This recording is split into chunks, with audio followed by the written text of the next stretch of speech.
सभी साथियों, हमारा नेता राहुल गांधी जी हम लोगों के बीच में आ चुका है। मैं राहुल गांधी जी को दिल से हम सबके तरफ से मैं स्वागत करना चाहता हूं। देश में हमेशा लगातार जो संविधान को बचाने के लिए, लोकतंत्र बचाने के लिए एक नेता लगातार लड़ाई लड़ रहा है, और साथ में कन्याकुमारी से कश्मीर तक 4,500 किलोमीटर भारत जोड़ो यात्रा, और मणिपुर से मुंबई तक जो भारत जोड़ो न्याय यात्रा, जो तमाम ऐसे लाखों करोड़ लोग ने राहुल जी को मिलके इस देश में जो अपना दुख, आप लोग ने जो समस्या है, वो सारी चीज राहुल जी के साथ में उन लोग ने शेयर किया। आज जो ऐतिहासिक क्रांतिकारी जो मैनिफेस्टो है, वो मैनिफेस्टो राहुल जी के जो तमाम आपके जैसे लोग ने जो दिया सलाह, उसी को प्रिंट करके दिया। मैं राहुल जी को मैं दिल से स्वागत करना चाहता हूं। और यहाँ हम लोगों के बीच में एआईसीसी जीएस बबरिया जी है, और नया पीसीसी अध्यक्ष देवेंद्र यादव जी है, रोहित चौधरी जी है। और साथियों, भैया मैं ये लोग आज यहाँ आपके साथ जो है, पूरा देश से कोने कोने से जो अग्निवीर की लड़ाई लगातार संघर्ष उनके साथ खिलाफ, सरकार के खिलाफ लड़ाई लड़के आज आप लोगों के बीच में आया है। ये अपने क्षेत्र को रिप्रेजेंट कर रहा है। कुछ उनके सवालों के साथ इन लोग ने आया है, और अधिक बच्चे लोग हैं, वो बीसी एससी एसटी समाज के लोग हैं। ये लोग लगातार, आपको भी पता है, आपके जो भारत जोड़ो न्याय यात्रा में आपके साथ आके मिले, आपके साथ भी लगातार इन लोगों का संघर्ष हुआ। जो आपने जय जवान, आपने जो सरकार का जो अग्निवीर जो जब इन लोग ने घोषित किया, तब से आपने आवाज उठाया, तब से तमाम साथी लोग इस लड़ाई में साथ में मिलकर लड़ाई लड़ रहे हैं। मैं राहुल जी को मैं चाहता हूं, राहुल जी आइए, आप इन लोगों के लिए आप संबोधित करें। संबोधित करने के बाद इन लोगों का सवाल का जवाब देने का काम प्रोग्राम स्टार्ट हो गया। Thank you.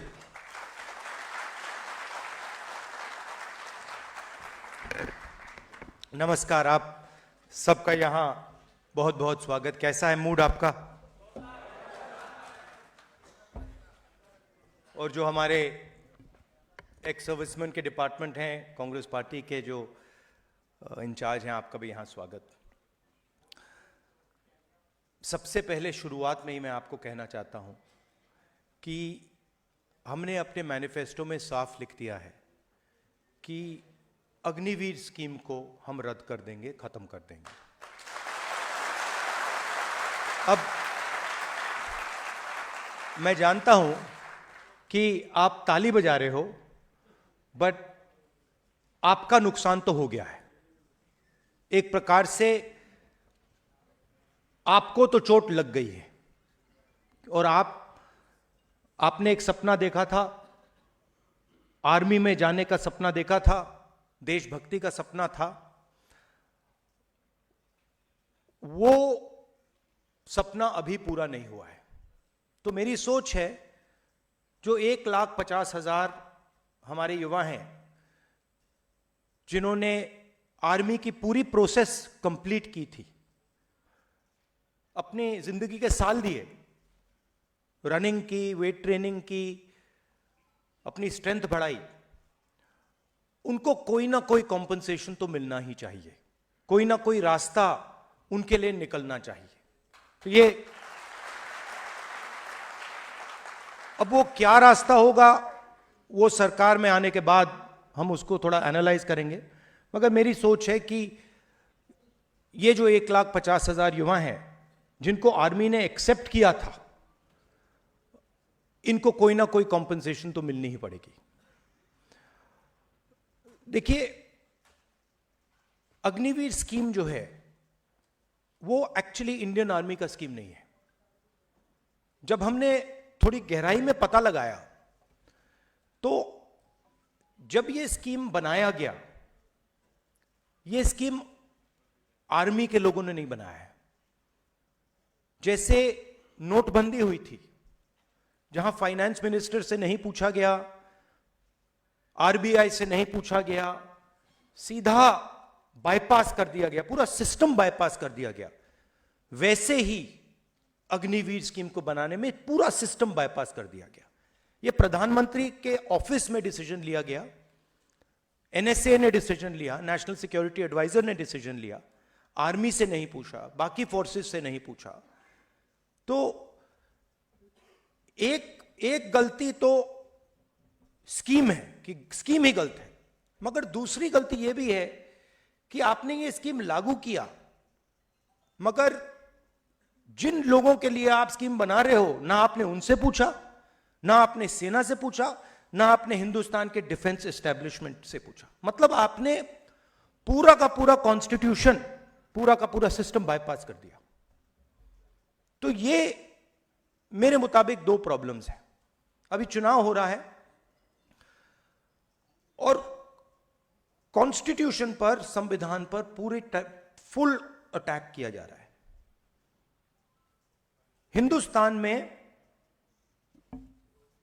15% दलितों की आबादी है, ठीक है, 8% आदिवासियों की है।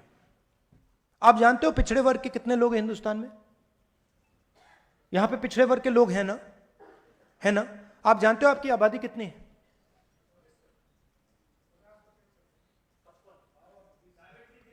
देखो किसी को नहीं मालूम। 50, 55, 52, 73, 85, 76, 64, मतलब जो भी नंबर निकालने निकाल लो। बट ये बहुत बड़ी प्रॉब्लम है, क्योंकि दलितों को मालूम है, आदिवासियों को मालूम है, मगर जो हिंदुस्तान का सबसे बड़ा वर्ग है, जो इस देश को बनाता है, चलाता है, उसको यही नहीं मालूम उसकी आबादी कितनी है। अब आप कहोगे तो क्या हुआ? जवाब देता हूं। आप नेशनल मीडिया देखिए, नेशनल मीडिया पूरा नैरेटिव बनाता है। मीडिया में आपको अग्निवीर के बारे में तो कुछ नहीं दिख रहा ना। मीडिया में आता है अग्निवीर? कहीं नहीं आता ना। 1,50,000 लोगों को नुकसान हुआ है, मगर कहीं नहीं आता। आपको मालूम है क्यों नहीं आता है? मीडिया आपका नहीं है। मीडिया में ना एक दलित है, ना एक आदिवासी है, ना एक पिछड़े वर्ग का व्यक्ति है, ना एक गरीब जनरल कास्ट का व्यक्ति है। 2-3% का मीडिया है, और जो हिंदुस्तान के बड़े बड़े अरबपति चाहते हैं वो मीडिया में आता है। तो मीडिया में आपकी कोई भागीदारी नहीं है, इसलिए आपकी आवाज कोई नहीं सुन रहा। आपका उसमें कोई है ही नहीं। कॉर्पोरेट इंडिया को देखिए, 200 सबसे बड़ी कंपनियां, जहां आप शायद जॉब ढूंढने की कोशिश करोगे, उनकी लिस्ट निकालिए, उनके मालिकों की लिस्ट निकालिए, उनमें आपको एक पिछड़ा नहीं मिलेगा, एक दलित नहीं मिलेगा, एक आदिवासी नहीं मिलेगा, एक गरीब जनरल कास्ट का नहीं मिलेगा। अरबों रुपए उनको दिए जाते हैं। 16 लाख करोड़ रुपए उनका कर्जा माफ किया गया है। आप जीएसटी देते हो ना? जीएसटी देते हो ना? ये आपने शर्ट पहनी है, कितने की खरीदी आपने? हाँ, ये आप 28% जीएसटी। आप ज्यादा जीएसटी देते हो, अदानी ज्यादा देता है? जितनी आप देते हो उतनी वो देता है। अगर वो शर्ट खरीदेगा, आप 28 दोगे तो वो भी 28 देगा, आप भी 28 दोगे। जीएसटी एक जैसे दे रहे हो, पूरा का पूरा पैसा उनको जा रहा है, आपको 1 रुपया नहीं। आपका कभी कर्जा माफ हुआ है? कभी नहीं। आपके पिता का कर्जा माफ हुआ है? आपके किसी रिश्तेदार का कर्जा माफ हुआ है? नहीं। अदानी जी का 22 अरबपतियों का 16 लाख करोड़ रुपया माफ हुआ है। 16 लाख मतलब, बात समझो, 24 साल का मनरेगा का पैसा उनका माफ हुआ है। अब मैं ये सवाल पूछ रहा हूं कि अगर उनका हो सकता है, तो ये जो युवा हैं, जो अग्निवीर के लिए मतलब लाइन लगा रहे हैं, सेना में जाने के लिए लाइन लगा रहे हैं, या शिक्षा में कॉलेज यूनिवर्सिटी में पढ़ रहे हैं, उनका क्यों नहीं हो रहा? मतलब आपकी क्या गलती है? आपने क्या किया? क्यों? क्योंकि आपकी भागीदारी नहीं है। आप ना मीडिया में हो, ना कॉर्पोरेट इंडिया में हो, ना स्कूल कॉलेजेस चलाते हो, ना सरकारें चलाते हो। आपको वो फोन दे देते हैं। इंस्टाग्राम यूज करते हो आप लोग? देखते हो ना इंस्टाग्राम? आप लोग इंस्टाग्राम पे हो, रील देख रहे हो। रील देखने से पैसा तो नहीं बन रहा ना, खर्च हो रहा है ना। तो ये मेन मुद्दा है हिंदुस्तान में कि ये जो 90% लोग हैं, इनकी भागीदारी कितनी है। अगर कर्जा माफ हो रहा है तो 90% का कितना हो रहा है। सरकार को 90 अफसर चलाते हैं, हिंदुस्तान की सरकार को नरेंद्र मोदी जी साइन करते हैं। 90 आईएएस अफसर हिंदुस्तान की सरकार को चलाते हैं। फाइनेंस मिनिस्ट्री में है, डिफेंस मिनिस्ट्री में है। अग्निवीर का निर्णय उन्होंने लिया है। नरेंद्र मोदी जी ने अग्निवीर का डिसीजन सोचा और उन्होंने एक्शन किया। पूरा स्ट्रक्चर उन्होंने बनाया, कितने पैसे मिलेंगे, कितने सालों के लिए होगा, ये पूरा उन्होंने बनाया। 90 हैं, 90 में से 3 पिछड़े वर्ग के हैं और उनको पीछे किसी छोटे से डिपार्टमेंट में बैठा रखा है। फाइनेंस मिनिस्ट्री में कोई नहीं है, डिफेंस मिनिस्ट्री में कोई नहीं है, बड़ी बड़े मंत्रालयों में कोई नहीं है। 3 दलित, 3 ओबीसी, 1 आदिवासी। और अगर आप बजट को देखेंगे तो अगर हिंदुस्तान की सरकार 100 रुपए खर्च करती है तो जो 90% आबादी वाले हैं वो 6 रुपए 10 पैसे का निर्णय लेते हैं। पहले पब्लिक सेक्टर हुआ करता था, आर्मी हुआ करती थी, ये सारे के सारे रास्ते बंद किए जा रहे हैं। पहले ओबीसी को, दलित को, गरीब जनरल कास्ट को पब्लिक सेक्टर में नौकरी मिल जाती थी, सेना में जा सकते थे, पेंशन मिलती थी। अग्निवीर क्या है? अग्निवीर का सच्चा मतलब है कि जो गरीब लोग हैं उनको हम पेंशन नहीं देना चाहते, उनको हम शहीद का दर्जा नहीं देना चाहते, उनको हम कैंटीन नहीं देना चाहते। अमीर लोग हैं उनको यह सब मिल जाएगा, मगर जो जवान हैं, जो शहीद होने के लिए तैयार है, वो 2 तरीके के बन रहे हैं। एक अग्निवीर, उसको गोली लगेगी तो आप उसको कहेंगे भैया आप तो शहीद ही नहीं हो, आपको कुछ नहीं मिलने वाला, आप मर जाओ, हमें कोई फर्क नहीं पड़ता। और नॉर्मल जवान जिसको कहेंगे हाँ भैया आपको मतलब पेंशन मिलेगी, आपको शहीद का दर्जा मिलेगा। तो आप सोचिए चाइना से युद्ध होगा, एक अग्निवीर और एक नॉर्मल जवान लड़ रहा होगा। अग्निवीर क्या सोचेगा? अग्निवीर सोचेगा भैया अगर मुझे कुछ हो गया तो मेरी परिवार की कोई देखभाल नहीं करेगा, और अगर इसका कुछ हुआ तो इसकी पूरी रक्षा होगी, इसकी पेंशन मिलेगी, इसके परिवार की रक्षा होगी। तो आर्मी का मोराल तो आपने वहीं खत्म कर दिया, आर्मी में फूट वहीं डाल दिया आपने। तो इसलिए हम अग्निवीर को खत्म करने जा रहे हैं। और मैं चाहता हूं कि आप थोड़ा पॉलिटिकली सोचिए, पॉलिटिकली एक्टिवेट होइए। आप 90% में से हो, आपकी शक्ति है, आप शक्ति अपनी पहचानो। मैं हैरान हो गया कि 1,50,000 अग्निवीर हैं, एक्स अग्निवीर, सॉरी, जिनको मतलब आर्मी ने एक्सेप्ट किया था उनको फिर बाहर निकाल दिया, पेंडिंग। बट मैं आपको सच बताऊं, जितनी आपकी आवाज होनी चाहिए उतनी आपकी आवाज नहीं थी। यह रियलिटी है।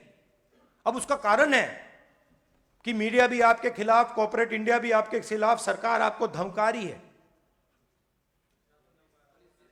शासन धमका रहा है, फोटो ले रहे हैं, कह रहे हैं जॉब नहीं मिलेगी, वो सब है। मगर 1,50,000 लोगों में शक्ति भी बहुत है। वही तो पाकिस्तानी, खालिस्तानी, वो सब। और आपके अंदर देशभक्ति का सच्ची आग है, आपके अंदर है, और आपको वो आतंकवादी कह रहे हैं। और पूरा मीडिया कह रहा है, वो पूरा का पूरा मीडिया कह रहा है। वो किसानों को कह रहे हैं, आपको कह रहे हैं। तो ये इसीलिए मैं चाहता हूं कि हम एक साथ काम करें, और अगर हम आपकी मदद कर सकें, आपको आपके लिए एक आर्मी में रास्ता बना सके, तो हम पूरी कोशिश करके आपके लिए रास्ता बनाएंगे। अब आपके कोई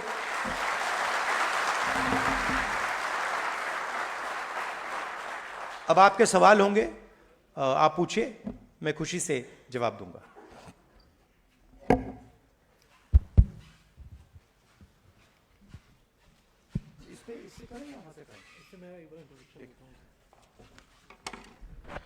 एक तो राहुल जी, जो आज ये हमारे तमाम छात्र और स्टूडेंट्स, यंगस्टर्स, दोस्त मेरे आए हुए हैं, ये अपने अपने ज़िलों में अग्निवीर को लेके बहुत बड़ी लंबे समय से लड़ाई लड़ रहे हैं। कुछ ऐसे भी छात्र मुझे आज भी मिले और गाँव में भी मिले कि जिनके ऊपर बहुत गंभीर मुकदमे भी दर्ज कर दिए सरकार ने, जब इन्होंने इसको लेकर प्रोटेस्ट करना शुरू करा।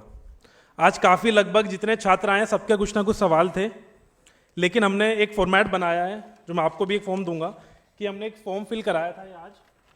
इस फॉर्म में हमने 10 से 12 स्टूडेंट करें आइडेंटिफाई, जिनके हमने सबके जो सवाल थे वो ले लिए थे, और सबको हम उनका जवाब देंगे आपकी चिट्ठी के माध्यम से। 10 से 12 लोगों के हमने रैंडम पिक करे क्वेश्चंस जो आपसे सवाल करेंगे। और एक बात मैं जरूर बोलना चाहूँगा अभी, कि ये पॉलिसी एक ऐसी सरकार और एक ऐसे प्रधानमंत्री जी लेके आए हैं जो खुद लगभग एक प्रदेश के 15 साल मुख्यमंत्री थे, लगभग 10 साल से देश के प्रधानमंत्री हैं, लगभग 75 साल उनकी उम्र है, और वो युवा साथी को बोल रहे हैं कि आप 4 साल में रिटायर कर जाओ। तो इससे ज़्यादा छल किसी युवा के साथ मैं नहीं समझता होता है। अब मैं आप साथियों से भी अपील करूंगा कि अपनी बात 1 मिनट के अंदर रखें, और साथ के साथ अपने बारे में भी बताएं, अपनी जर्नी के बारे में बताएं, आप किस परिवार से बिलोंग करते हो, आप क्या करते हो। तो मैं नाम लेने शुरू करूंगा और 1 मिनट के अंदर आप अपना सवाल करें। पहला नाम है पंकज कुमार गया। मैं पंकज कुमार गया बिहार के रहने वाला हूं, और मैं अम्बेडकर जाति, अति पिछड़ा जाति से बिलोंग करता हूं। सर, मैं अपना समाज में, अम्बेडकर समाज में, मैं फर्स्ट बार आर्मी को भर्ती देखा था, जिसने 3 से 4 साल हमने प्रैक्टिस किया, तो लास्ट एज में मेरा आर्मी का पूरा प्रक्रिया हमने पास कर ली। तो सर, पूरा प्रक्रिया हमने पास कर ली, तो सरकार ने मेरी भर्ती को पूरा रद्द कर दी। तो पढ़ाई लिखाई के लिए तो सर पैसा की भी ज़रूरत होती है, तो हमने माँ का भी गहना गिरवी रखा, खेत भी इजारा धरा सर। तो स्थिति बहुत दयनीय हो गई सर, और ऊपर से मेरा भर्ती भी कैंसिल हो गया, और इसका मैं बहिष्कार किया, रोड पे बहिष्कार इसको किया, तो मेरे ऊपर मुकदमे लगे, जिसमें 12 धारा मेरे ऊपर लगे, और जब 12 धारा लगे तो हमें जेल में बंद कर दिया 3 महीने के लिए। हम 3 महीने जेल में रहे। उसके बाद सर बाहर आए, तो अब कुछ ओवर एज भी हो गया, हम अब कुछ करने लायक भी नहीं है। और सरकार ने तो बोल दी भी है कि जिसको ऊपर अग्निवीर के मुकदमे होंगे वो जॉब में नहीं जा सकते। तो सर, मैं जाऊं कहाँ, मैं क्या करूं? और सर, मेरे पास पैसा भी नहीं था दिल्ली आने के लिए। मेरे घर में 3 kg चना था, वो चना बेच के आया, जिसमें 90 रुपया मेरे पास था। करूं तो क्या करें सर? तो मैं आपको, हमारे मैनिफेस्टो में हम एक नई योजना लाए हैं। जी सर। शायद वो आप जैसे युवाओं के लिए ही डिजाइन्ड है। उसको हम कहते हैं पहली नौकरी पक्की। मनरेगा में रोजगार का अधिकार मिलता है, मजदूरी का अधिकार, मजदूरी करने के लिए सरकार अधिकार देती है। अब हम पहली नौकरी का अधिकार हिंदुस्तान के युवाओं को देने जा रहे हैं। तो कैसे होगा? हिंदुस्तान में ग्रेजुएट्स, कॉलेज, यूनिवर्सिटी वाले, डिप्लोमा होल्डर्स को यह अधिकार मिलेगा। पब्लिक सेक्टर में, प्राइवेट सेक्टर में, सरकारी ऑफिसेज में, सरकारी अस्पतालों में, सरकारी कॉलेजेस, यूनिवर्सिटीज में 1 साल की गारंटीड जॉब मिलेगी। 8,500 रुपए महीने के, 1 लाख रुपए साल के आपके बैंक अकाउंट में जाएंगे। ये अप्रेंटिसशिप का रास्ता है। एक प्रकार से 1 साल की जॉब कम ट्रेनिंग हम हिंदुस्तान के सारे बेरोजगार युवाओं के लिए अधिकार देने जा रहे हैं। तो उससे आपको जॉब मार्केट में एंट्री मिल जाएगी। सीधा सा आइडिया है। जैसे ये बड़े बड़े बिजनेस वाले होते हैं, इनके बच्चों को ये अपनी कंपनी में नौकरी दे देते हैं, उसको वो अप्रेंटिसशिप कहते हैं, 6 महीने की नौकरी होती है, 1 साल की नौकरी होती है। तो वैसे ही वही सुविधा हम हिंदुस्तान के हर बेरोजगार युवा को दे रहे हैं कि आप सरकार से अगर 1 साल की नौकरी मांगोगे, सरकार को आपको देने ही होगी, सरकार मना नहीं कर पाएगी। प्राइवेट सेक्टर में, पब्लिक सेक्टर में, अलग अलग संस्थाओं में वो नौकरी मिलेगी। 8,500 रुपए महीने के, 1 लाख रुपए साल के आपके बैंक अकाउंट में, आपकी ट्रेनिंग, और उसके बाद अगर आपने अच्छा काम किया तो वो परमानेंट जॉब आपको वहां मिल जाएगी। तो ये कांग्रेस पार्टी का एक आइडिया है। मगर देखिए, पिछले 10 सालों में जो रोजगार का सिस्टम है उसको खत्म कर दिया गया है। गलत जीएसटी लागू करके, नोटबंदी लागू करके, जो छोटे बिजनेस वाले, स्मॉल और मीडियम इंडस्ट्री वाले जॉब देते थे, उन सबको खत्म कर दिया है और सिर्फ अदानी, अंबानी, इन लोगों को पूरा फायदा दिया है। ये लोग जॉब नहीं दे सकते। ये लोग मतलब ज्यादा से ज्यादा 1,000, 10,000, 15,000 जॉब दे सकते हैं। ये लाखों करोड़ों लोगों को रोजगार नहीं दे सकते। तो पूरे सिस्टम को थोड़ा बदलना पड़ेगा। बैंक के दरवाजे छोटी कंपनियों के लिए, स्मॉल मैन्युफैक्चरर्स के लिए, आप लोगों जैसे एंटरप्रेन्योर्स के लिए खोलना पड़ेगा। वो थोड़ा लंबा काम होगा, मगर एकदम सरकार आने के बाद हम ये अप्रेंटिसशिप का अधिकार आप सबको देने जा रहे हैं। तो ये हमारी सोच है। सेकंड क्वेश्चन, ठेकेदार राउत, कालिंदी, उड़ीसा।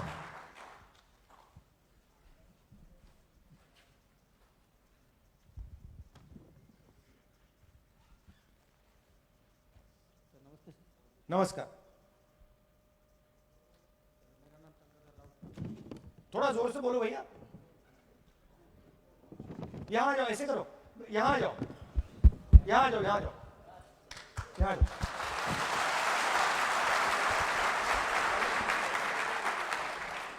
ऐसे करो, जो जिससे क्वेश्चन पूछ रहे हो उनको यहीं बोला।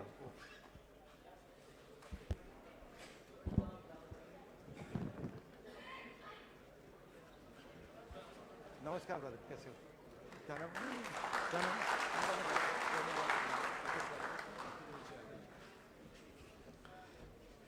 सर नमस्ते सर। नमस्कार। मेरा नाम टंकाधर राउत है। मैं उड़ीसा का कलाहांडी डिस्ट्रिक्ट में रहने वाला हूँ और ओबीसी कास्ट में बिलोंग करता हूँ। मेरा क्वेश्चन तो 2 क्वेश्चन है, लेकिन पहला भाई ने पूछ लिया। मैं भी 1.5 लाख की वजह से हूँ, जो कि पेंडिंग आर में भर्ती से कैंसिल हो गया, और वो तो पूछ लिया, आंसर में मैं पा गया मैं। लेकिन सेकंड क्वेश्चन ये है कि जब भी वैकेंसी आती है तो जो रिजर्वेशन जो रहती है, तो गवर्नमेंट ने जानबूझ के वो वैकेंसी कम कर रही है, इसलिए कि रिजर्वेशन ना दे। तो इस बारे में मैं आपके कुछ जानना चाहता हूँ सर। जब आपकी सरकार आएगी तो इस बारे में आप काम करेंगे या नहीं, ये मैं पूछना चाहता हूँ। तो शुरुआत में मैंने कहा कि जो 90% आबादी वाले लोग हैं, दलित, आदिवासी, पिछड़े लोग, उनको यही नहीं मालूम कि उनकी आबादी कितनी है। और अगर आप उनसे पूछो कि भैया आपके लोग मीडिया में कितने हैं, कॉर्पोरेट इंडिया में कितने हैं, अलग अलग कंपनियों में कितने हैं, उनको मालूम ही नहीं। तो आपको अपनी भागीदारी के बारे में मालूम ही नहीं कि हिंदुस्तान का धन जो है उसका कितना भाग आपके हाथ में, आपको मालूम नहीं। अगर मैं आपसे पूछूं कि ओबीसी वर्ग के पास हिंदुस्तान का कितना धन है, आप बता सकते हो? नहीं सर, नहीं बता सकते सर। ये मैं आपने बोल दिया कि भैया तकरीबन 50% आबादी है, मगर भागीदारी कितनी है कोई नहीं बता सकता। तो हम जाति जनगणना करने जा रहे हैं। जाति जनगणना मतलब इनको पता लग जाएगा कि ओबीसी वर्ग के प्रेस में इतने लोग हैं, कॉर्पोरेट इंडिया में इतने लोग हैं, जुडिशरी में इतने हैं, आर्मी में इतने हैं, हमारी भागीदारी कितनी है वो भी पता लग जाएगा, और हमारे लोग कहां बैठे हैं, कितने बैठे, वो भी पता लग जाएगा। मतलब दूध का दूध, पानी का पानी हो जाएगा। आजकल क्या हो रहा है,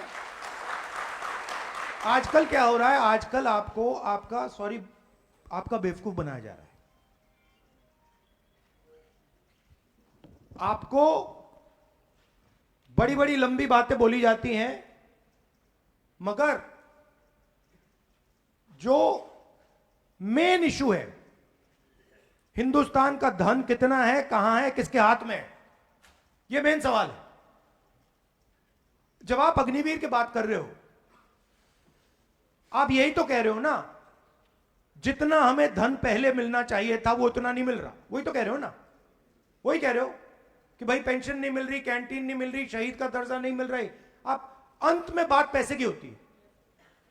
जब आप रिजर्वेशन की बात कर रहे हो, आप पैसे की बात कर रहे हो। भैया देखो, उसको नौकरी मिल गई, हमें नौकरी नहीं मिली, उसे पैसा मिल रहा है, हमें पैसा नहीं मिल रहा।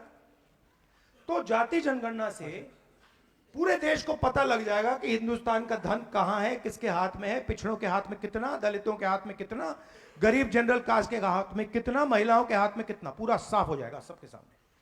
उसके बाद न्यू पॉलिटिक्स शुरू होगी। उसके बाद ये स्टेज पे ऐसे कभी नहीं खड़े होंगे। अभी ये कह रहे हैं भैया मुझे नहीं मालूम, कब कहेंगे भैया मेरे 50% लोग हैं, मेरे 2% धन है, मुझे 50% धन चाहिए। सीधी सी बात होगी। तो ये हमारी सोच है। जाति जनगणना पहला कदम है, और ये सिर्फ जाति जनगणना नहीं होगा, ये इकोनॉमिक सर्वे होगा। मतलब हिंदुस्तान में धन जो है वो किसके हाथ में है, और हर संस्था का सर्वे होगा। देखिए मैं आपको सीधा बता देता हूं, 90 अफसर हैं दिल्ली सरकार को चलाते हैं। 6 रुपए 10 पैसे 100 रुपए में से ओबीसी, दलित, आदिवासी निर्णय ले रहे हैं। क्यों? इनको कोने में कैसे बैठा रखा है, बताइए कैसे? इनमें कोई कमी तो नहीं है ना, आप में कोई कमी तो नहीं है ना, कोई कमी नहीं है। तो अगर कमी नहीं है तो ये आगे क्यों नहीं बढ़ रहे हैं? हाँ, ताकत पता नहीं है। और एक और, एसीआर, एनुअल कॉन्फिडेंशियल रिपोर्ट, जिससे इनकी हत्या होती है। एसीआर जानते हो क्या होता है? ये देखो कैसे पॉलिटिकल लोग हो आप। बाबरिया जी, एसीआर क्या होता है? कॉन्फिडेंशियल रिपोर्ट होता है। जैसे मैं राहुल जी के साथ काम करता हूँ, 1 साल के बाद राहुल जी देखते हैं कि बाबरिया जी क्या काम कर रहे हैं, मगर वो उसमें कोई बड़ी एक ऑब्जेक्टिव की वजह कोई लाइकिंग डिसलाइकिंग से मेरे ख़त्म कर दिया कि तो बराबर नहीं है, तो जो उसका एसीआर होता है मेरा ख़त्म हो गया, तो मेरा आगे बढ़ने का रास्ता बंद हो जाता है। तो जहाँ तक आपकी सिस्टम का सवाल है, ऑफिसर्स होते हैं, अन्य अपर कास्ट से होते हैं, क्या होते हैं, तो वो लोग आपका रिपोर्ट ख़त्म कर देते हैं, तो आपको प्रमोशंस भी नहीं मिलता है और आपको सही जगह भी नहीं मिलती है। तो ऊपर जो अफसर बैठा होता है, सिंपल सी बात है भाई, ऊपर जो अफसर बैठा होता है उसको एसीआर का हक मिलता है। एसीआर मतलब एनुअल कॉन्फिडेंशियल रिपोर्ट। तो जो भी मुझे अच्छा नहीं लगता उसको मैं खत्म कर देता हूं। मैं सीनियर अफसर बैठा हूं, मुझे दलित अच्छे नहीं लगते, खराब एसीआर दे दी। मुझे ओबीसी अच्छे नहीं लगते, खराब रिपोर्ट दे दी। यही सिस्टम है। तो साउथ अफ्रीका में जो अपार्थाइड का सिस्टम था, सुना आपने? वही चल रहा है हिंदुस्तान में। 10% लोग, 5% लोग ने पूरा सिस्टम पकड़ रखा है, कैप्चर कर रखा है। और वो जो चोट लगी है आपको अग्निवीर की, वो उन्होंने मारी है। आप अग्निवीर आया क्यों? आपको चोट लगी, मुझे बताओ अग्निवीर आया क्यों? हाँ ठीक है, डिफेंस बजट कम नहीं हुआ, सही है, आधा पकड़ा आपने। डिफेंस बजट कम नहीं हुआ, डिफेंस बजट उतना ही चल रहा है। नहीं, अदानी को हथियार देने थे, सीधी सी बात है। डिफेंस बजट है इतना, भैया हमें सेना को देना है, इतना पेंशन को देना है, इतना ट्रेनिंग में देना है, इतना हथियारों के लिए देना है। अदानी को हमने डिफेंस इंडस्ट्री पकड़ानी है, हथियार उसके होंगे, पैसा हमें वहां ज्यादा डालना है, सारे के सारे इजराइल के हथियार अदानी बनाएगा। इसीलिए अगर हम अदानी के लिए पैसा बना रहे हैं तो फिर जवानों के हाथ से लो, अग्निवीर लागू करो। ये हो रहा है। तो सिस्टम को समझना है। पहले राइफल ऑर्डिनेंस फैक्ट्री बनाती थी, पहले एम्यूनिशन ऑर्डिनेंस फैक्ट्री बनाती थी, ड्रोन एचएल बनाता था, एयरक्राफ्ट एचएल बनाता था। राफेल डील में अनिल अंबानी को दे दिया। अनिल अंबानी ने कभी जहाज नहीं बनाया जिंदगी में, उसको उठा के दे दिया। सारी की सारी राइफल अदानी बना रहा है, सारी के सारे शेल्स कारतूस अदानी बना रहा है, ड्रोन्स अदानी बना रहा है। तो ये हो रहा है। सिंपल सा डिसीजन है, ब्यूरोक्रेट ले रहा है कि भैया अदानी को पैसा देना है, डिफेंस बजट में से अदानी को अगर पैसा देना है, कारतूस के लिए, गन्स के लिए, एम्यूनिशन के लिए पैसा देना है, तो कहां से आएगा? आपकी जेब से आएगा, आपकी जेब से जा रहा है। ये जो 1,50,000 लोग हैं, 1,50,000 लोग हैं जो आपको चोट लगी है, वो अदानी ने मारी है। उस बात को समझिए आप। Thank you brother. इसके बाद पिंकू कुमार, और पिंकू कुमार के बाद जय मौर्य, वो भी आ जाए। पहले पिंकू कुमार गया। और दूसरी बात, मीडिया में आप यह बात कभी नहीं सुनोगे, क्योंकि मीडिया भी अदानी का।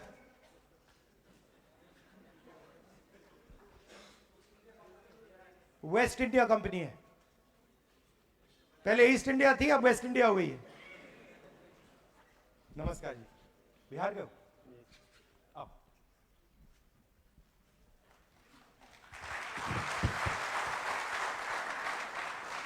मैं पिंकू कुमार, गया बिहार से, ओबीसी जाति। मैं वही जो भाई लोग बता रहे हैं, 1.5 लाख युवा पीड़ित अभी तक घूम रहे हैं, दर दर की ठोकरें खा रहे हैं, पैसे नहीं घर से मिल रहे हैं, नहीं जुट पा रहा है गार्जियन से आके। यहाँ बंगला साहिब गुरुद्वारा में खाना खाया जा रहा है, फिर लात मार के भगाया जा रहा है। फिर वही ट्रेन पकड़ के वहाँ भी टीटी भी घुसा मार रहा है, ट्रेन में जगह भी नहीं मिल रही है, बाथरूम के गेट पे सो के जाते हैं, आते हैं। वंदे भारत, वंदे भारत, वंदे भारत, वंदे भारत हम लोग का नसीब ही का है सब। वही बात बताने आए हैं कि जो बीजेपी बता रहे हैं कि हमारी कांग्रेस की सरकार आएगी तो मंगलसूत्र होता है जो माँ पहनती है, वही बेच देगी कांग्रेस। तो हमने सोचा कि हमारा जो खाया है पैसा, जो 1.5 लाख युवा का जो हम लोग गिरवी रख के पैसा पढ़ाई कर रहे थे, संस्था में दिए, माँ का गहना बेचे और खेत का गिरवी भी धर दिए हैं सर, और उसका भी संस्था में पैसा जो अति भी कर दिए हैं। अभी तक गहना भी नहीं छूट पाया, नहीं अति भी छूट पाया है। तो और हम लोग का वही बीजेपी बता रहा था कि कांग्रेस की सरकार आएगी तो मंगलसूत्र बेच के माँ का अति कर लेगा। तो हमने क्या कहा कि चलो आप लोग भी तो वही किए जो हम लोग को करना था, अति कर दिए, जो पेंडिंग युवा को अति बेरोजगार बना दिए।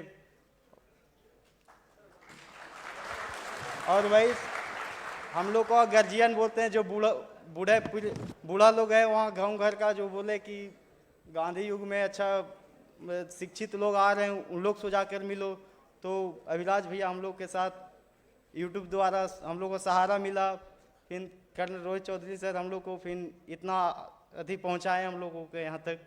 और देखते हैं हम लोग आज अभी तक जगाए हुए हैं कि राहुल सर अब हम लोग को कुछ करे। हम लोग बहुत दर दर की ठोकरें गांव घर से, हम लोग को शादी भी हुआ, माँ का भी गहना नहीं बचा पाए, और हमारा शादी ठीक हुआ था कि लड़का अब तो जॉब पा लिया है, तो जॉब पा लिया तो न माँ का गहना बचा, न पत्नी को हम अब मंगलसूत्र पहना पाए हैं।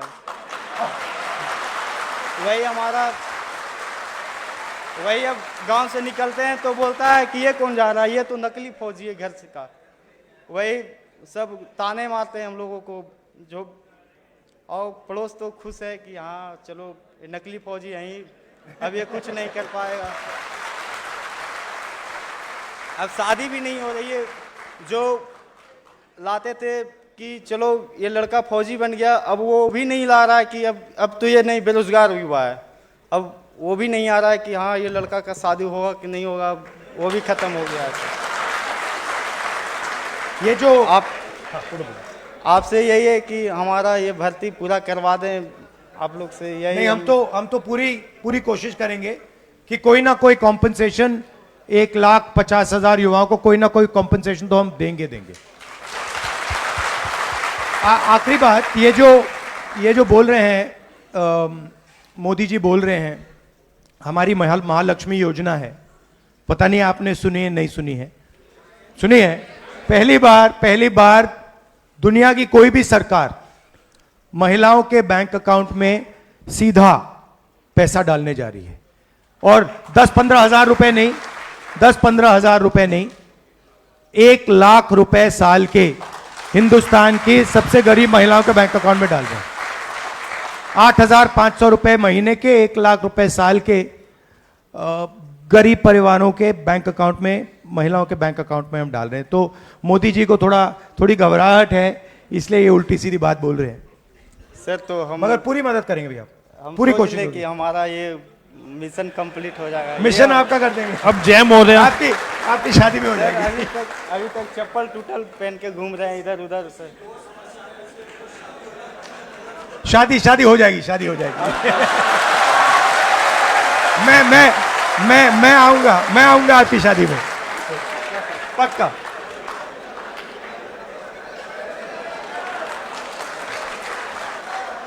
नमस्कार, आपका नाम? मेरा नाम जय मौर्य है और मैं काशी हिंदू विश्वविद्यालय का मैं छात्र रहा हूँ। तो जो विश्वविद्यालय में एक राजनीति का जो माहौल रहा है, तो उस पर मेरा प्रश्न है कि हमारे देश की जो आबादी है, लगभग 50% जो आबादी है वो 30 साल से कम युवाओं की है, और जो राजनीति की जो युवाओं की राजनीति में जो पहली सीढ़ी है, कहीं ना कहीं विश्वविद्यालय को माना जाता है। परंतु ये देखा गया है कि पिछले कुछ सालों से विश्वविद्यालयों में छात्र संघ के चुनावों को बंद कर दिया गया है। तो किस तरीके से युवाओं की राजनीति में भागीदारी बढ़ेगी, इस पे आपका क्या एक्शन रहेगा और क्या चीज़ें रहेंगी? नहीं, मेरी व्यू है कि विश्वविद्यालय में इलेक्शंस होने चाहिए, राजनीति होनी चाहिए, और मेरी थिंकिंग है कि ये जो विश्वविद्यालय में इन्होंने राजनीति बंद की है, ये इसीलिए की है कि 90% जो हमारे पिछड़े वर्ग के लोग हैं, दलित हैं, आदिवासी हैं, गरीब जनरल कास्ट के लोग हैं, ये राजनीति में मतलब एग्रेसिवली ना आ पाए। तो ये तो हम इसको खत्म कर देंगे। और एक दूसरा क्वेश्चन था कि जो सक्रिय राजनीति है उसमें जो जातिगत आधार माना जाता है कि जिसकी जितनी हिस्सेदारी है उसको उतनी भागीदारी, तो राजनीति में इसको कैसे शुरू किया जाएगा कि जिसकी जितनी हिस्सेदारी है उसको राजनीति में उतनी जगह दी जाए? इसमें देखिए एंड में क्या होता है, एंड में जो जिसकी पकड़ होती है, अब अगर वो ओबीसी है उसकी पकड़ नहीं है तो उसका कोई मतलब नहीं है।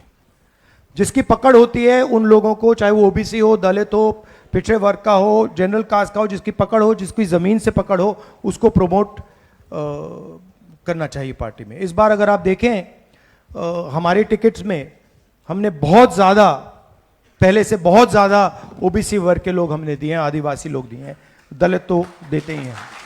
तो तुम्हारी कोशिश है, बट मुझे लगता है कि नई जेनरेशन के लोगों को आना चाहिए, आप लोगों को आना चाहिए, और हम आप लोगों के लिए जगह बनाने के लिए बिल्कुल तैयार हैं। हम रुके हुए हैं कि आप जैसे लोग आएं और हम आपको कांग्रेस पार्टी में प्रमोट करें। Thank you brother. मैं बोलूंगा नमन प्रयागराज, और साथ में रितु भी इधर आ जाए तो हमारे लिए थोड़ी आसानी होगी। नमन, उसके बाद रितु हरियाणा।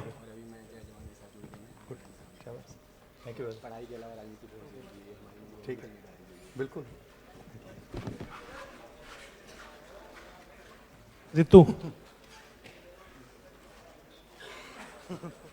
नमस्कार। पहले आप मैं नमन इलाहाबाद का रहने वाला हूं और उत्तर प्रदेश में रहने वाला हूं। उत्तर प्रदेश में को एक दूसरे नाम से जाना जाता है जिसको भर्ती स्कैम प्रदेश के नाम से जाना जाता है। तो सर मैं आपसे ये सवाल करता हूं कि जो उत्तर प्रदेश का युवा है वह किसी न किसी भर्ती परीक्षा की तैयारी करता है उत्तर प्रदेश में आकर के इलाहाबाद, जिसको रोजगार फैक्ट्री के नाम से जाना जाता है। इलाहाबाद में विश्वविद्यालय है, इलाहाबाद यूनिवर्सिटी, जिसको रोजगार फैक्ट्री के नाम से भी जाना जाता है। और हर एक युवा उत्तर प्रदेश में एक नौकरी की आस से आता है, परंतु जो भी छात्र युवा वहां आकर के नौकरी की तैयारी करता है उसको किसी न किसी भर्ती के नाम पे छला जाता है। छलावा इस प्रकार होता है कि पहले भर्ती के नाम पे आवेदन निकाले जाते हैं और आवेदन के नाम पे छात्राओं से फीस ले लिया जाता है, और आखिरी में जब चरण आता है परीक्षा देने का, तो परीक्षा देने के बाद छात्रों को बताया जाता है कि पर्चा लीक हो गया। इस तरह से एक छात्रों का एक शोषण किया जाता है। इस तरह क्या आपकी सरकार जब बनेगी तो क्या उत्तर प्रदेश में पर्चा लीक का और भर्तियों में धांधली का जो मामला उजागर होता है उत्तर प्रदेश में सबसे ज्यादा होता है, तो क्या यह बंद हो पाएगा कि नहीं? हमने मैनिफेस्टो में लिखा है कि हम एक नया कानून लाएंगे। पेपर लीक में हम 2 चीजें कर रहे हैं। एक नया कानून लाएंगे, सख्त कानून होगा, जो भी ये काम करेगा उसके खिलाफ जबरदस्त हम कार्रवाई कराएंगे। और दूसरी बात, ये नया फैशन बना है कि प्राइवेट कंपनियां एग्जाम दे रही हैं, तो हम ये बंद कर देंगे और पब्लिक जो एग्जाम्स हैं ये सिर्फ सरकारी दे पाएगी। तो ये 2 हमारे आइडियाज हैं इस पे। अगर आपके कोई सुझाव हैं हम उनको भी इनकॉर्पोरेट कर सकते हैं। ठीक है, थैंक यू। रितु,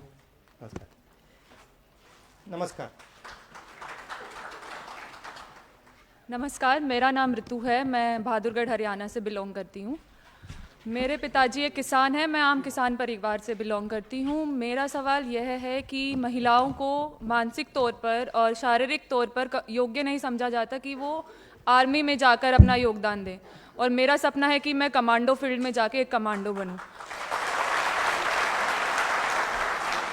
और जहाँ तक बात की जाए अग्निवीर महिलाओं की, वह अपनी क्षमता को प्रदर्शित कर कर भी वापस उसी मानसिकता में उनको लौट कर आना होता है। तो मेरा सवाल आपसे यह है कि आप अग्निवीर महिलाओं के लिए और महिलाओं की भर्ती को लेकर सेना में आपकी क्या योजनाएं हैं, अगर आपकी सरकार आगे आने वाले टाइम में आती है? नहीं, देखिए, अग्निवीर को तो हम हमारे मैनिफेस्टो में लिखा है कि हम खत्म कर रहे हैं। तो अग्निवीर को तो स्क्रैप करा जाएगा अगर हमारी सरकार आएगी। जो पहला सिस्टम था, जो परमानेंट सिस्टम था, पेंशन वाला सिस्टम था, उसको हम फिर से लागू करेंगे। जहाँ तक महिलाओं की बात है, देखिए, ये अंत में ये डिसीजन सेना का होता है, मगर मेरी पर्सनल राय है कि महिलाओं को भी सेना में एक्सेस मिलनी चाहिए और जगह मिलनी चाहिए। बट अंत में ये डिसीजन ये सेना का डिसीजन है, और ये सेना को डिसाइड करना चाहिए कि कहाँ, किस प्रकार से और कितनी महिलाओं को वो यूज कर सकते हैं। मगर मैं चाहता हूं कि ज्यादा से ज्यादा महिलाओं को सेना में, वायुसेना में, नेवी में जगह सर, लेकिन अगर देखा जाए कमांडो की भर्ती में सिर्फ 3% महिलाएं हैं जो कमांडो के लिए अप्लाई करके आगे बढ़ी हैं। उनके लिए अपॉर्चुनिटी को पहले ही बंद कर दिया जाता है, क्योंकि ये मानसिकता ऑलरेडी है समाज के अंदर कि वो शारीरिक तौर पर सशक्त नहीं है आगे बढ़ने के लिए। तो इस चीज़ को लेकर आपकी क्या राय है? आप आगे क्या करेंगे ताकि महिलाओं के लिए अपॉर्चुनिटी गेट खुल जाए? नहीं, देखिए, आजकल मॉडर्न वेपनरी के साथ शारीरिक मतलब इतना डिफरेंस, इतना असर नहीं पड़ता है। मॉडर्न वेपनरी के साथ जो काम, मतलब अगर आपने राइफल मारी, मैंने राइफल मारी, मतलब मरेगा तो दोनों से मरेगा, ये तो बात नहीं है। तो मैं इस बात को एक्सेप्ट नहीं करता हूं कि महिलाएं ये काम नहीं कर सकती हैं, कमांडो बन सकती हैं, सब कुछ कर सकती हैं। तो हम एवेन्यूज बनाएंगे और हम सेना से, पैरामिलिट्री से बात करके कोशिश करेंगे कि ज़्यादा से ज़्यादा महिलाएं आर्मी में और स्पेशल फोर्सेस में जा पाए। धन्यवाद सर। मैनिफेस्टो में हमने लिखा है, थोड़ी सेंसिटिविटीज होती हैं, बट वो आर्मी के नॉलेज में है, तो वो उनका थोड़ा डिसीजन होता है, मगर हम जरूर उनको सजेस्ट करेंगे कि ज्यादा से ज्यादा महिलाओं को जगह दें। ठीक है, थैंक यू। इसके बाद फराज हुसैन और अभिषेक अमीरपुर आ जाएं, पहले फराज और फिर अभिषेक। फराज।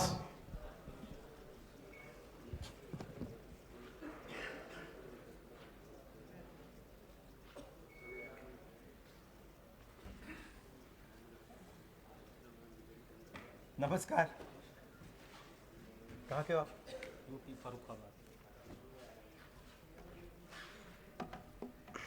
सर नमस्कार, मेरा नाम फराज हुसैन है। मैं यहाँ पर शिक्षा और रोज़गार की बात हो रही है, यहाँ पर मैं एक स्पेशल डिस्क्रिमिनेशन एड्रेस करना चाहता हूँ। मैं फराज हुसैन जामिया से हूँ और मेरा नाम ही डिस्क्रिमिनेटरी है। संस्थाओं में संगठित रूप से जिस तरीके से मुस्लिम युवाओं और महिलाओं के साथ पढ़ाई में और नौकरियों में डिस्क्रिमिनेशन हो रहा है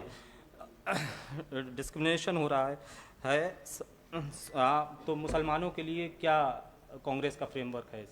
देखिए, हमारा फ्रेमवर्क कॉन्स्टिट्यूशन है और कॉन्स्टिट्यूशन में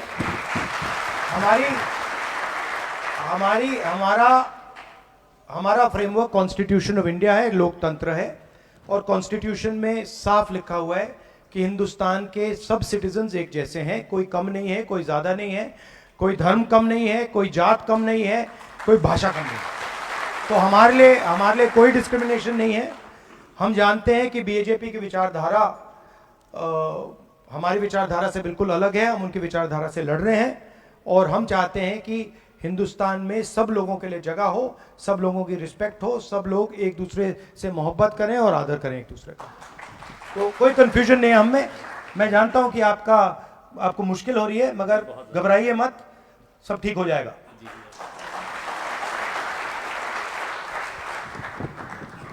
नमस्कार, कहाँ के हो? नमस्कार सर, मेरा नाम अभिषेक है। मैं हमीरपुर हिमाचल प्रदेश का रहने वाला हूँ। सर, मैं हमीरपुर वीरभूमि से रहने वाला हूँ। वीरभूमि सर मैंने इसलिए कहा क्योंकि हमारे यहाँ पे जितने भी युवा हैं, मतलब हर दूसरे के युवा का जो सपना था वो सेना में जाने का था।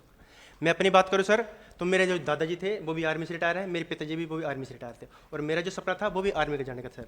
लेकिन जब से ये अग्निवीर भर्ती आई, इसमें मतलब ये इसमें हमारा शोषण किया गया, मतलब सर क्या जाए एक तरफ से। तो आप 1,50,000 जी सर, जी सर। मतलब सर मैं बोलना चाहता हूँ कि जो हमारे साथ जो युवा थे, मतलब जो हम देखते थे, जब हम अग्निवीर से पहले की जो बात थी, तब हर ग्राउंड मतलब सुबह 4-5 बजे युवा जो था साथी था वो 4-5 बजे से मतलब सड़कों पर दौड़ना, शाम को दौड़ना, कॉलेज में मतलब इनफैक्ट कॉलेज में जाना तो क्लासेस बंक करके हम ग्राउंड में जाते सर इसके करने के लिए। लेकिन जब से ये भर्ती आई, मतलब तब से जो अग्निवीर भर्ती आई, इससे युवाओं को जो थोड़ा सा जो था अग्नि भर्ती के लिए जो थोड़ा सा जब दूर होते जा रहे सर युवा इससे करके। और सर जो युवा थे वो अब जो पहले तो फिटनेस के थे आर्मी के लेकर, लेकिन अब वो वही युवा जैसे आपने कहा सर कि वो इंस्टाग्राम पे दिन ला रहे हैं, और वही युवा जो कुछ साथी थे हमारे वो नशों की ओर जा रहे हैं सर।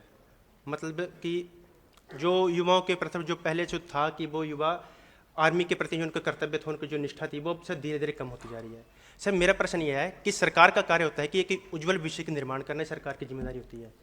तो सरकार तो सर अब जो ये एक भर्ती से थी सर, इसको सर जो स्कीम थी इसको मतलब एक परमानेंट जॉब होती थी हमारी युवा किसी के भी साथी के लिए थे, सरकार ने इसको बंद करके से एक ठेके वाली भर्ती लेके हम कह सकते हैं कि ये भर्ती कर दी। तो इसके बारे में हम सर बताएं कि हम कैसे इसके करें। देखिए, जो कॉन्ट्रैक्ट लेबर होता है ना, अग्निवीर वही है। ठेकेदारी प्रथा है आर्मी में, और हम नहीं चाहते हैं कि आर्मी में ठेकेदारी प्रथा हो, तो हम उसको रद्द कर देंगे, खत्म कर देंगे, अग्निवीर को फिनिश कर देंगे। सर हमारे पिताजी भी कह रहे हैं कि ये खत्म हो रही है, मतलब धीरे धीरे खत्म होगी। एक 6 महीने में कभी सर एक सैनिक बन ही नहीं सकता है, कम से कम 6 साल 3 साल से बनने के लिए। तो और इसमें एक और बात है, अग्निवीर एक्चुअली आर्मी को वीकन कर रहा है, कमजोर कर रहा है, तो हम इसको बदलेंगे। 100% हमारी सरकार आएगी तो हम इसको बदल देंगे। क्योंकि वही युवा जो 24 वर्ष की आयु में जब मतलब उनको पता है कि 24-25 वर्ष में वो 3-4 साल नौकरी कर रहा है आर्मी की, वो अपना घर बनाएगा, सब कुछ करेगा। अभी जो नई भर्ती रही इसके करके वो युवा जो वो 24 साल की उम्र में घर बैठ जा रहा के, उसमें उसकी शादी भी होगी सर। कोई बच्चों के मतलब पेरेंट्स जो पीछे की होती है कि उनको उम्मीद होती है अपने बच्चों के हमारे बच्चा घर बनाएगा, सब कुछ करेगा, मतलब तो फिर उससे तो हमारा शोषण ही हो रहा है ना, कि युवाओं का शोषण हो रहा है सर। बिल्कुल बिल्कुल हो रहा है। बिल्कुल सर, तो इसको हम करेक्ट कर देंगे। जी सर, थैंक यू। अबे नंदिनी, उत्तराखंड।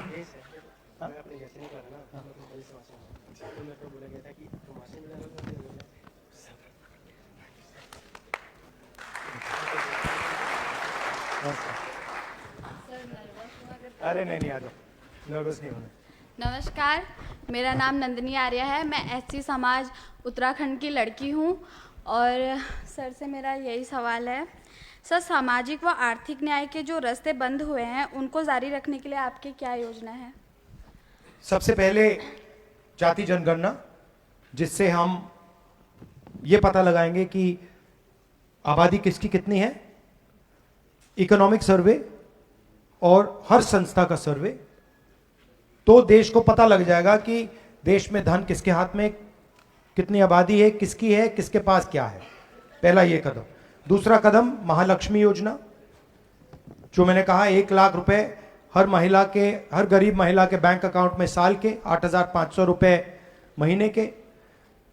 अप्रेंटिसशिप का अधिकार, बेरोजगार युवाओं को ट्रेनिंग, 1 साल की नौकरी और 1 लाख रुपए साल के बैंक अकाउंट में।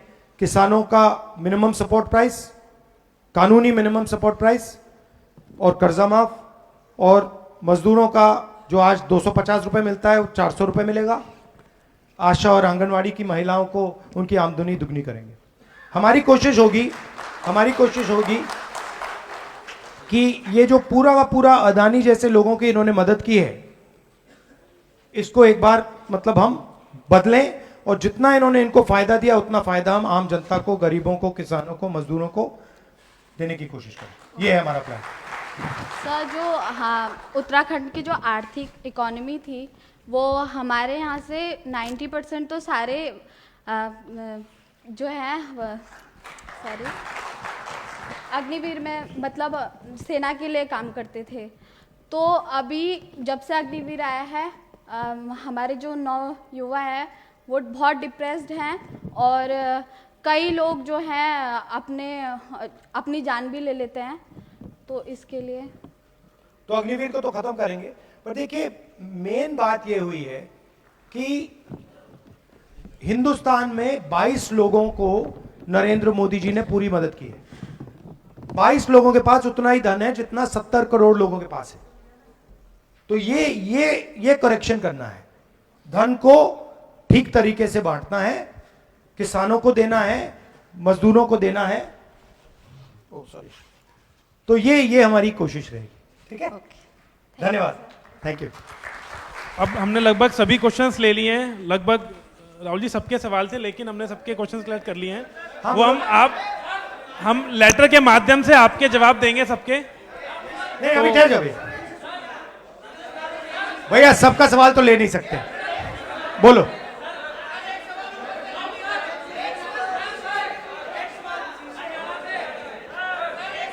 अब हो गया, आप ऐसे तो सबके नहीं कर सकते। जो सवाल हैं वो हमने ले लिए थे, हम आपको नहीं लेटर कर के जवाब से देंगे। एक sir Rahul ji last question ले लो। सो आप प्लीज एक बार बैठ जाइए। इनको बुला लो। हाँ सी आप आइए। हाँ आप आइए। ठहर जाइए क्या?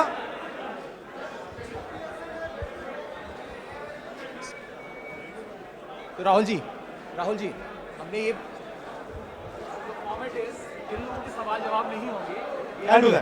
सो वील बेसिकली राइट। हाँ नमस्कार, क्या सवाल है? मैं सर बता दूं। सर मैं जितेंद्र यादव बहरोड अलवर राजस्थान से आया हूं सर। और सर मैं 2 मिनट लूंगा सर सिर्फ। मेरा कोई पॉलिटिकल वो नहीं है। मेरे को फोन गया, मेरे को पता लगा, मैं आया हूं ना। मेरा कोई राजनीतिक मतलब है। अभी तक जो भी चीजें सर, मेरे घर में 5 आर्मी में 5 सदस्य हैं। मेरा पापा आर्मी में है, मेरा बेटा मेरे साथ आया है सर। आर्मी में भर्ती होना चाहता है मेरा बेटा, लेकिन रोहित नाम है सर, ही सिटिंग हेयर। मेरा बेटा भी आर्मी में भर्ती होना चाहता है सर। मैं आपको बता रहा हूं, हमारे गांव में 25 लड़के सुबह 4 बजे उठ के दौड़ लगाते हैं। उन 25 लड़कों ने साथ जब हमारे यहाँ पे पोलिंग हुई तो मेरे को कहा अंकल जी हम बूथ पे खड़े होंगे, और हमारे बूथ से पार्टी को जिताया इन लड़कों ने। इनका वोट भी नहीं है इन लड़कों ने। किस लिए? सिर्फ अग्निवीर के लिए। और ये कह के आया था सर मैं राहुल जी के साथ फोटो खिंचवाऊंगा मेरा बेटा। और सर एक चीज और, 17 साल की उम्र में भर्ती हो रहा है, 4 साल में वो घर पे आ रहा है। जब 17 साल की उम्र में भर्ती होगा, जो मैं ऐड करना चाहता हूं सर इस मीटिंग में, जिसके पास पैसा आएगा 50,000 रुपए 60,000 रुपए महीने का, उसके सर खर्चे बढ़ जाएंगे, पर्सनल खर्चे बढ़ जाएंगे, उसका लाइफ स्टाइल थोड़ा सा बढ़ जाएगा। 4 साल बाद वो घर आ जाएगा, घर आने के बाद में इनकम खत्म हो जाएगी, लेकिन लाइफ स्टैंडर्ड उसको मेंटेन करना पड़ेगा। और सर वो आर्मी में जाके वेपन चलाना सीख के आ जाएगा। सर गुंडागर्दी बढ़ेगी, सर अपराध बढ़ेंगे, इसको जल्दी रोकना है। और सर अगर मगर की बात नहीं है, पूरा देश का युवा आपके साथ है, 150 से ऊपर नहीं आ रहे। मैं थैंक यू ब्रदर, बहुत अच्छा बोले। He wants a photograph, so just take him out so that he can get a photograph. Okay. आ जाओ रोहित, चलो आ जाओ, ऊपर आ जाओ। सर मेरे मोबाइल से ले लो। हाँ ले लो। सर ये क्या बात है? अब मेरा आपसे निवेदन है कि व्यवस्था बनाए रखें, इसके बाद आ जाओ, आ जाओ। जी। अच्छा ठीक है सर, इसका ड्रीम था। Thank you sir, thank you, love you brother, thank you. हमारे बूथ से हमने जीता है, अलवर से ललित यादव जीत रहा है। देखिए, नहीं मैं बता रहा हूं, सुनिए, सबके जवाब तो नहीं दे सकते क्योंकि मुझे अगला प्रोग्राम भी करना है, मगर जो आपके सवाल हैं अगर आप लिखित में दे देंगे, हम हर सवाल का आपको जवाब दे देंगे। आप सबका दिल से बहुत बहुत धन्यवाद कि आप आए, और हमारी कोशिश होगी जो 1,50,000 लोग हैं उनकी हम मदद करें, उनके लिए हम रास्ता खोलें। धन्यवाद, जय हिंद। राहुल जी अभी हम संविधान की शपथ लेंगे। सभी बैठे रहिए, सभी बैठे रहिए, संविधान की शपथ लेनी है। सभी बैठ जाइए, संविधान की शपथ लेनी है। साथियों, संविधान हम सबसे ऊपर है, संविधान की शपथ लेनी है, बैठ जाइए। राहुल जी आपसे निवेदन है, सभी लोग बैठ जाइए।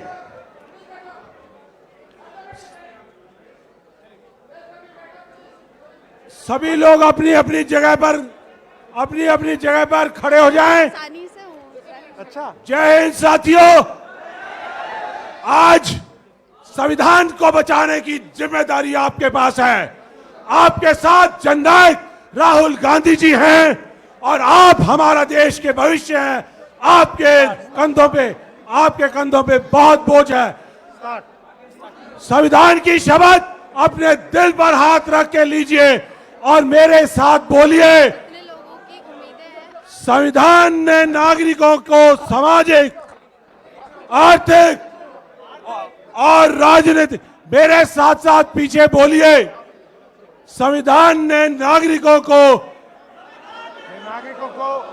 सामाजिक, आर्थिक और राजनीतिक न्याय का वायदा किया है। हम भारत के लोग स्वतंत्रता आंदोलन के मूल्यों पर आधारित देश बनाने का संकल्प लेते हैं। हम शपथ लेते हैं कि समाजवादी, धर्मनिरपेक्ष, लोकतंत्रात्मक गणराज्य बनाने के लिए प्रतिबद्ध रहेंगे। हम संविधान की मूल भावना, आत्मा प्रस्तावना की शपथ लेते हैं। व्यक्ति की गरिमा, राष्ट्र की एकता और अखंडता सुनिश्चित बनाने वाली विचार, अभिव्यक्ति, उपासना की स्वतंत्रता, अवसर की समता और बंधुता बढ़ाने के लिए सक्रिय रहेंगे। जय हिंद।